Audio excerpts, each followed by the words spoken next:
किसान भाइयों नमस्कार। मैं हूं दशरथ धाकड़। आप देख रहे हैं डी फार्मिंग यूट्यूब चैनल। इस साल किसान भाइयों मार्केट में गेहूं का भाव भी 2500 प्लस देखने को मिल रहा है। वही सरसों भी 5000 के ऊपर बिक रही है। ऐसे में सवाल ये आता है कि 2022 के रबी सीजन में किसान भाई गेहूं की बुवाई ज़्यादा करें या सरसों की बुवाई। दोनों ही फसलों में किस फसल का मुनाफा उन्हें ज़्यादा मिल सकता है। गेहूं हमें लगाना चाहिए या हम सरसों की बुवाई कर सकते हैं। इस वीडियो में हम पूरा विश्लेषण करेंगे। साथ ही वीडियो के आखिर में हम बात करेंगे कि इस साल कौन सी फसल आपको ज़्यादा मुनाफा दे सकती है।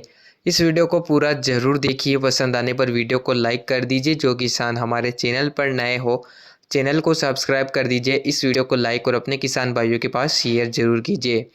किसान भाइयों वैसे तो दोनों ही फसलों की अगर आप बुवाई करते हैं तो दोनों ही फसलों की खेती करने में ज़्यादा खर्चा नहीं आता है।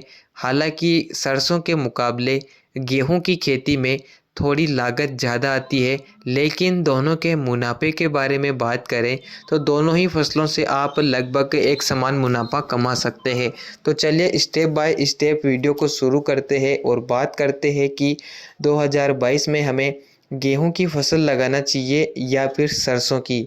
किसान भाइयों गेहूं और सरसों दोनों ही फसलों में जो बातें कॉमन है वो मैं सबसे पहले आपको बता देता हूं कि सरसों की फसल में 2 से 3 सिंचाई की आवश्यकता होती है। वही गेहूं की फसल में 4 से 5 सिंचाई की आवश्यकता होती है। सरसों की बुवाई हम अगेती कर सकते हैं और गेहूं की बुवाई हमें नवंबर मध्यम के मध्य करना होती है। ये फ़र्क तो इन दोनों ही फसलों में साफ है। इसके अलावा सरसों की खेती में लागत कम आती है।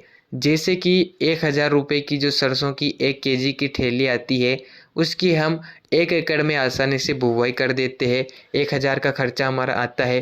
इसी के साथ अगर हम डीएपी एनपीके या एसएसपी दे रहे हैं तो वो लागत अलग से आती है।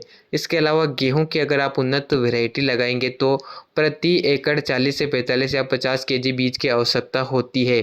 इस कारण जो गेहूं की वैरायटियों का जो भाव होता है वो काफ़ी महंगा होता है, जिस कारण 1500 से 2000 का खर्चा तो हमारा बीज के समय ही हो जाता है। इसके अलावा बात करते हैं बुवाई की, तो गेहूं की बुवाई हम सीड ड्रिल से करते हैं और सरसों की बुवाई हम छिड़काव विधि से भी कर सकते हैं। तो सरसों की बुवाई में तो खर्चा नहीं आएगा, लेकिन अगर आप मशीन से बुवाई करेंगे, आपके पास संसाधन नहीं है, तो गेहूं की बुवाई में लागत ज़रूर लगेगी। इसके अलावा बात करते हैं खादों की, तो जो खाद हम सरसों में देंगे वही खाद हमें गेहूं की फसल में देना पड़ता है। जैसे कि यूरिया या बुआई के समय डीएपी एनपीके खादों की बारे में ज़्यादा लागत दोनों ही फसलों में नहीं आती है। सरसों और गेहूं में एक ही खादों का प्रयोग किया जाता है और इन दोनों ही फसलों में कीट व रोगों का जमाव भी कम देखने को मिलता है। यह लागत इन दोनों ही फसलों में नहीं आती है। इसके अलावा सिंचाई का मैंने बताया कि सरसों में कम सिंचाई की आवश्यकता होती है, गेहूं में ज़्यादा होती है, तो सिंचाई का खर्च अतिरिक्त देखने को मिलता है।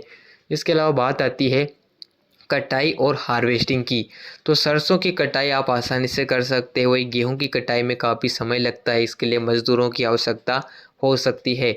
इसके अलावा सरसों का भूसा बिक जाता है, जिस कारण हमारा घरेलू खर्च या मज़दूरों का खर्च निकल जाता है।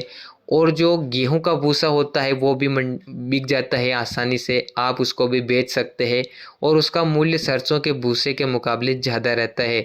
यानी कि दोनों ही फसलों में लागत के अनुसार ही उत्पादन भी होता है। सरसों की पैदावार कम होती है लेकिन मार्केट में सरसों का भाव ज़्यादा है। गेहूं का उत्पादन एवरेज होता है, मार्केट में भाव अच्छा मिल जाए तो गेहूं का उत्पादन भी हमें ज़्यादा मुनाफा दे सकता है। लेकिन सरसों की खेती में कम लागत के आधार पर ही भाव अच्छे मिलते हैं। इसके अलावा सरसों की खेती में मेहनत कम लगती है, गेहूं की खेती में थोड़ी ज़्यादा मेहनत लगती है। मुनाफे के बारे में बात करें तो गेहूं की खेती के बजाय सरसों की खेती में आपका थोड़ा ज़्यादा मुनाफा निकल जाता है।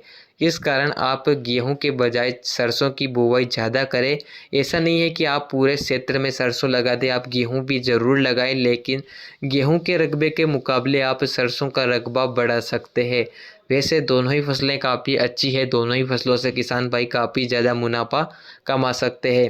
कमेंट करके ज़रूर बताइए कि इस साल आप कौन सी फसल लगा रहे हैं। अब यह वीडियो आपको अगर पसंद आया हो इस वीडियो को लाइक और अपने किसान भाइयों के पास शेयर भी ज़रूर करें। मिलते हैं नई वीडियो में।